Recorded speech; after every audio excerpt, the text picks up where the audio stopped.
नमस्कार, मैं हूं पूजा जायसवाल और आप देख रहे हैं एनकेपी नेशनल न्यूज चैनल। तो बढ़ते हैं आज की ताज़ा खबरों की ओर। प्रवर्तन निदेशालय ईडी की कार्रवाई के खिलाफ छत्तीसगढ़ कांग्रेस ने आज राजधानी रायपुर में बड़ा विरोध प्रदर्शन करने जा रही है। कांग्रेस का आरोप है कि ईडी केंद्र सरकार के इशारे पर काम कर रही है और विपक्षी नेताओं को राजनीतिक दुर्भावना से निशाना बना रही है। इसी के विरोध में आज 3 मार्च सोमवार को कांग्रेस कार्यकर्ताओं ने रायपुर स्थित ईडी दफ्तर के घेराव का ऐलान किया है। राजधानी रायपुर में एक बार फिर से कांग्रेस ने ईडी के खिलाफ 1 दिवसीय धरना प्रदर्शन किया। इस प्रदर्शन में कांग्रेस पार्टी के प्रदेश अध्यक्ष दीपक बैज, पूर्व विधायक धीरेन्द्र साहू, विकास उपाध्याय सहित कांग्रेस के कई कार्यकर्ता भारी जनसैलाब के साथ मौजूद रहे और ईडी दफ्तर का घेराव कर जोर शोर से ईडी के खिलाफ नारेबाजी की। इस दौरान पीसीसी चीफ दीपक बैज ने कहा, ईडी कांग्रेस पार्टी के नेताओं को निशाना बना रही है और इसके पीछे केंद्र सरकार का हाथ है। कांग्रेस के सभी नेताओं को फंसाने की साजिश की जा रही है। इसको लेकर छत्तीसगढ़ प्रदेश कांग्रेस ने आज ईडी दफ्तर का घेराव किया है। 1 मार्च को ईडी और सरकार के पुतला दहन किया गया था और आज ये घेराव किया गया है। इस 1 दिवसीय धरने के माध्यम से हम ईडी को यह संदेश देना चाहते हैं कि कांग्रेस पार्टी के नेताओं को बार बार निशाना न बनाया जाए। ईडी ने जो दस्तावेज मांगे थे वो सभी दस्तावेज हमने दिए हैं।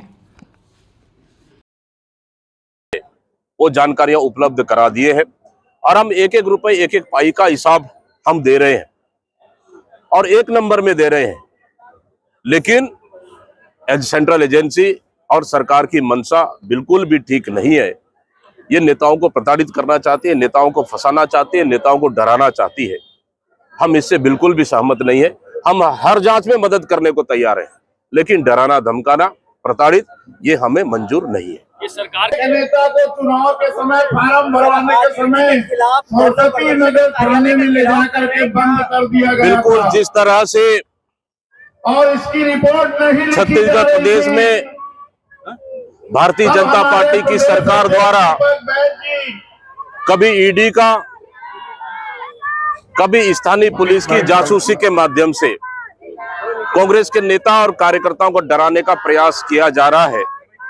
मैं समझता हूं बिल्कुल भी लोकतंत्र में इसके लिए कोई स्थान नहीं है और अपनी नाकामियों को छुपाने के लिए, अपनी विफलताओं को छुपाने के लिए, मुद्दों से भटकाने के लिए देश के इतिहास में पहली बार एक सेंट्रल एजेंसी कांग्रेस कार्यालय के दफ्तर में आती है, विपक्षी राजनीतिक दल के दफ्तर में आती है और नोटिस दिया जाता है।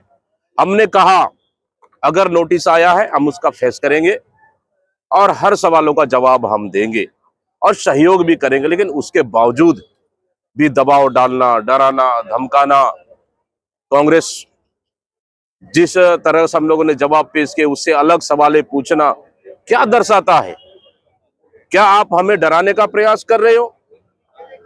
क्या कांग्रेस पार्टी जनता के हित की मुद्दों की लड़ाई लड़ रही है? नहीं लड़ना चाहिए। क्या जनता के हितों की लड़ाई नहीं लड़ना चाहिए? सरकार की विफलताओं को लेकर मुद्दा नहीं उठाना चाहिए?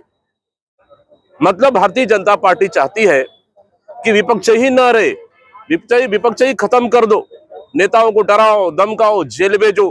अरे हम तो सहयोग करने के लिए आए हैं, लेकिन जिस तरह से ये सेंट्रल एजेंसियों का दुरुपयोग भारतीय जनता पार्टी कर रही है और स्थानीय पुलिस के द्वारा जिस तरह जासूसी कर रही है, मैं समझता हूं लोकतंत्र में इसके लिए बिल्कुल भी स्थानीय नहीं है, इसके लिए स्थान नहीं है।